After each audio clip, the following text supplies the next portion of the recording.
নমস্কাৰ ছাত্ৰ ছাত্ৰীসকল সকলোকে মোৰ এই ইউটিউব চেনেলটোত স্বাগতম জনালো যিহেতু তোমালোকৰ 3 মাৰ্চ তাৰিখে জিঅগ্ৰাফি বিষয়ৰ ইলেক্টিভ সাবজেক্ট আছে সেই কাৰণে তাৰে বাবে মোস্ট ইম্পৰ্টেন্ট কুৱেশ্যন পেপাৰ লৈ আহিছো সেই গতিকে তোমালোকে যদি চাবলৈ ইন্টাৰেষ্টেড হয় চাই যোৱা আৰু মই দিয়া এই কমন কুৱেশ্যনৰ প্ৰায় কমন পৰিবই তোমালোকে ভালদৰে চাই থবা চাই 2025 বৰ্ষৰ মেট্ৰিক পৰীক্ষাৰ জিঅগ্ৰাফি সাবজেক্টৰ ইলেক্টিভ সাবজেক্টটোত তোমালোকে বহিবা পৰীক্ষাত বহিবা আৰু প্ৰথমটো কুৱেশ্যন আছে তাত শুদ্ধ উত্তৰটো বাছি ওলোৱা ইয়াত এমসিকিউ হ'ব তাৰ পিছত থিয়ৰি পাৰ্টৰ মানে ইয়াত এমসিকিউটো 5টা 6টা মান দিয়ে তোমালোকে ভালদৰে চাবা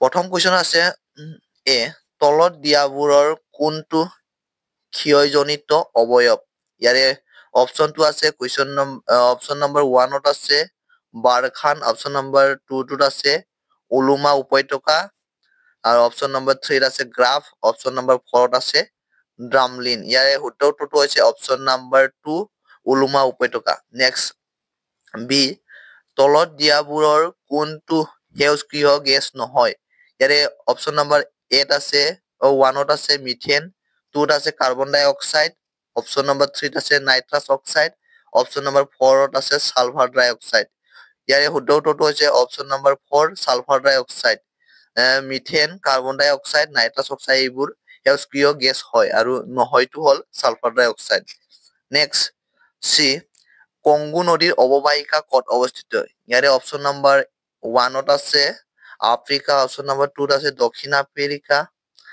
আৰু অপশন নম্বৰ 3 ত আছে উত্তৰ আমেৰিকা অপশন নম্বৰ 4 ত আছে এছিয়া ইয়াৰে শুদ্ধ উত্তৰটো হৈছে অপশন নম্বৰ 1 আফ্ৰিকা কংগু নদী অৱবাহিকা আফ্ৰিকাত অৱস্থিত আৰু নেক্সট অপশন নম্বৰ ডি মাটিকালি হিচাপে তলত দিয়া যুক্তৰাষ্ট্ৰৰ ৰাজ্যসমূহৰ ভিতৰত কোনখন সৰ্ববৃহৎ অপশন নম্বৰ 8 আছে অপশন নম্বৰ 1 ত আছে ৱাশ্বিংটন আৰু 2 ত আছে টেংছান আৰু 3 ত আছে উহিও আৰু 4 ত আছে কলেৰাট ইয়াৰ শুদ্ধ উত্তৰটো হৈছে অপশন নম্বৰ 4 কলেৰাট আৰু নেক্সট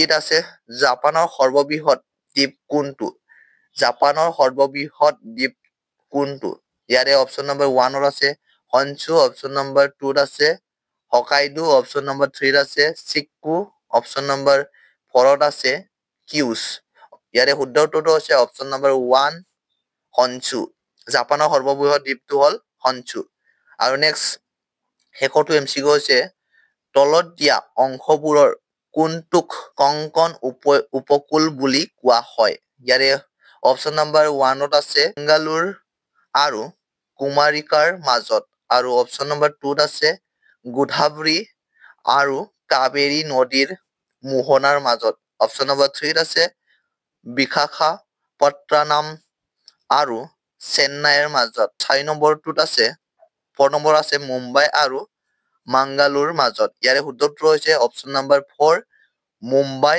আৰু মাংগালোৰ মাজত আৰু নেক্সট আমি এতিয়া লং কুৱেশ্যনলৈ যাম কুৱেশ্যন নম্বৰ 2 এতিয়া কুৱেশ্যন নম্বৰ 2 আছে হিমবাহে সৃষ্টি কৰা ক্ষয়জনিত অবয়ব এটাৰ নাম লিখা এইবোৰৰ উত্তৰটো তোমালোকে চাই লোৱা মই ইমান দি নাথাকো দিলে মানে বহুত দেৰি হৈ যাব কাৰণ তোমালোকৰ হাতত বেছি সময় নাথাকে নিজে বিচাৰি লোৱা কমন কুৱেশ্যনবোৰ লিখি লোৱা এক সাইডে বহি আৰু কিতাপৰ পৰা বিচাৰি লোৱা আৰু নেক্সট কুৱেশ্যন আছে মই তোমালোকক এতিয়া অকল ইম্পৰ্টেন্ট কুৱেশ্যন কিটা দি গৈছো গোলকীয় উত্তাপ মানে কি কুৱেশ্যন নম্বৰ 3 to 2 আৰু কুৱেশ্যন নম্বৰ 4 কুৱেশ্যন নম্বৰ 4 টো হৈছে মেৰু অঞ্চলৰ এটা জন্তুৰ নাম লিখা এইটো মোস্ট ইম্পৰ্টেন্ট মানে আহে এইটো প্ৰতি বছৰে আহিবলৈ সম্ভাৱনা থাকে এই কাৰণ তোমালোকে চাই লবা আৰু নেক্সট কুৱেশ্যন নম্বৰ 5 মানুহ বৈজ্ঞানিক মানে কি ইট বি ইম্পৰ্টেন্ট হয় সব 1 নম্বৰ কুৱেশ্যন মানে শৰ্ট কুৱেশ্যন মানে সব তোমালোকে চাই থবাই কুৱেশ্যন নম্বৰ 6 ত আছে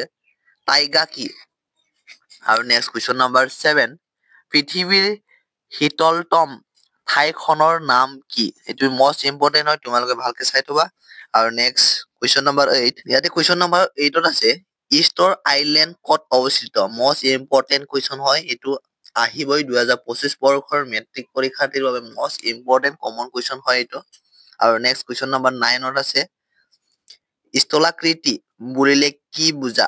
এইটো ইম্পৰ্টেণ্ট আৰু খুব সম্ভাৱনা আছে, তোমালোকে ভালদৰে চাই থবা। Next question number 11 question number 10 পৰিৱেশ ভূগোল বুলিলে কি বুজা?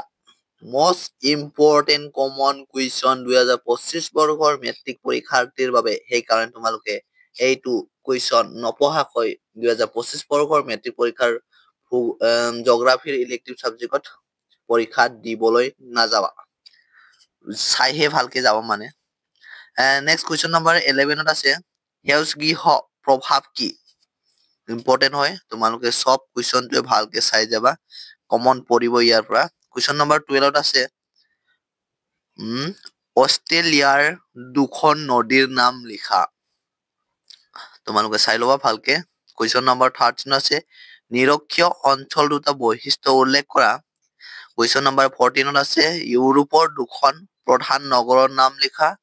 আৰু নেক্সট কুৱেশ্যন নম্বৰ 15 আছে আঞ্চলিক ভূগোল মানে কি বুজা? Next question number 16 next question number 15 আছে আঞ্চলিক ভূগোল মানে কি বুজা? এইটো কৈছিলো চাগে। নেক্সট কুৱেশ্যন নম্বৰ 16ত আছে বাৰখানাৰ এটা চিত্ৰ আঁকা। most important, বাৰখানাৰ চিত্ৰটো একদম খুবেই আহিবই, সম্ভাৱনা থাকেই মানে 2025 বৰ্ষতো আহিব পাৰে, তোমালোকে ভালকৈ চাই থবা। কুৱেশ্যন নম্বৰ 17 আছে পানী প্ৰদূষণ কাৰণবোৰ কি কি? প্ৰদূষণৰ কাৰণবোৰ লিখিব দিছে, ভালকৈ দিয়া। 3 নম্বৰ আহে, 3 নম্বৰ বা 4 নম্বৰ, 3 নম্বৰ হলে 3টা ষ্টেপ লিখিবা আৰু 4 নম্বৰ 4টা ষ্টেপ লিখিবা। নেক্সট কুৱেশ্যন নম্বৰ 19 আছে টুন্দ্ৰা অঞ্চলৰ বিষয়ে এটা টোকা লিখা। এইটো আহে 3, 4, 5লৈকে আহে, তোমালোকে ভালকৈ চাই থবা। মানে 3 নম্বৰ আহিলেও 3টাকে লিখিব পাৰিবা আৰু 4 নম্বৰ আহিলে 4টা, মানে বহুত ভাল হয়, তেনেহলে নম্বৰটো গোটা গোটা পাবলৈ চান্স থাকে। কুৱেশ্যন নম্বৰ 22ত আছে ওলোমা উপত্যকা কি?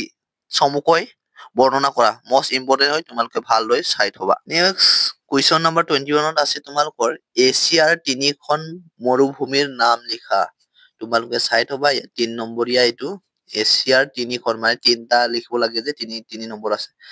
নেক্সট কুৱেশ্যন নম্বৰ 22 আছে হিমবাহ কি? হিমবাহৰ প্ৰকাৰবোৰ আলোচনা কৰা। ইয়াত প্ৰায় 3 নম্বৰ থাকে। হিমবাহ কি ইয়াত 1 নম্বৰ আৰু এইটোত 2 নম্বৰ। ভালকে তোমালোকে চাই প্ৰিপেৰেশ্যন কৰি 2025 বৰ্ষৰ মেট্ৰিক পৰীক্ষাৰ দিবলৈ ভূগোল বিষয়ৰ জিঅ'গ্ৰাফী বিষয়ৰ পৰীক্ষা দিবলৈ যাবা। কুৱেশ্যন নম্বৰ 23ত আছে বায়ুমণ্ডলৰ গেছসমূহ উল্লেখ কৰা। most important হয়, এইটো প্ৰায় আহিয়ে থাকে, তোমালোকে ভালকে চাই থবা, প্ৰায় 2025 বৰ্ষৰ মেট্ৰিক পৰীক্ষাত আহিব পাৰে। নেক্সট কুৱেশ্যন নম্বৰ 24ত আছে নিৰ্ভৰণীকৰণ কি? নিৰ্ভৰণীকৰণৰ কাৰণবোৰ লিখা। ইয়াতে প্ৰায় 3 নম্বৰ বা 5 নম্বৰ থাকে, তোমালোকে ভালদৰে প্ৰিপেৰেশ্যন কৰি যাবা। আৰু নেক্সট কুৱেশ্যন নম্বৰ 25 আছে গ্ৰাফ কি? 4 প্ৰকাৰৰ গ্ৰাফৰ নাম লিখা। গ্ৰাফ কি আৰু 4 প্ৰকাৰৰ নামবোৰ লিখিব দিছে, তোমালোকে ভালদৰে চাই প্ৰিপেৰেশ্যন কৰি যাবা। নেক্সট 26 কুৱেশ্যন নম্বৰ 26ত আছে পৃথিৱীৰ বৃহৎ মহাদেশ কোনখন? সেই মহাদেশখনৰ এটি চমু ভৌগোলিক আৱাস দাঙি দিব দিছে। 4 নম্বৰ থাকে ইয়াত 4, আৰু এইটো পৃথিৱীৰ বৃহৎ মহাদেশ হয় 1। নেক্সট কুৱেশ্যন নম্বৰ 27 আছে বায়ু প্ৰদূষণ কি? বায়ু প্ৰদূষণৰ উৎসসমূহ বৰ্ণনা কৰা। ইয়াতো 5 নম্বৰীয়া 1, 4, ভালদৰে চাই থবা। নেক্সট কুৱেশ্যন নম্বৰ 28ত আছে, ইয়াতে কুৱেশ্যন নম্বৰ 28ত আছে মৰুধ্যান কি? বতাহে কেনেকৈ ভূপৃষ্ঠৰ পৰিৱৰ্তন সাধন কৰে বৰ্ণনা কৰা বা লিখা। এইকেইটাই এইটো most important হয়, তোমালোকে এইকেইটা ভালকে চাই থবা, কিয়নো ইয়াত বহুত নাম্বাৰটো 5, 4, 6 এনেকা থাকে, তোমালোকে সেইকাৰণে ভালদৰে চাই গলে ভাল হ'ব বুলি মই আশা কৰো। আৰু নেক্সট শেষৰটো কুৱেশ্যন 29ত আছে চমু টোকা লিখা। ইয়াতে প্ৰথমটো যিকোনো 2টা লিখিব দিছে, তোমালোকে চবটো চাই থবা। ইয়াৰ প্ৰথমটো আছে ক্ৰিয়াত্মক অঞ্চল, দ্বিতীয়টোত আছে ইনচেলবাৰ্গ, আৰু তৃতীয়টোত আছে মধ্য অংশৰ তৃণভূমিসমূহ, আৰু তৃতীয়ত আছে জীৱমণ্ডল। ছাত্ৰ ছাত্ৰীসকল ইমানে আছিলে, যদি এই কিতাপ তোমালোকে ভালদৰে চাই পঢ়ি যোৱা তেন্তে 100% কমন পৰিব। তোমালোকে মানে ভূগোল বিষয়ৰ পৰীক্ষাত, জিঅ'গ্ৰাফী বিষয়ৰ পৰীক্ষাত তোমালোকে পাছ হৈ যাবা। ছাত্ৰ ছাত্ৰীসকল যদি ভিডিঅ'টো ভাল পায় তেন্তে like, comment, share and subscribe কৰিবা। ভিডিঅ'টো বন্ধুবৰ্গৰ শ্বেয়াৰ কৰিবা। ভিডিঅ'টো শেষলৈকে চোৱাৰ বাবে ধন্যবাদ।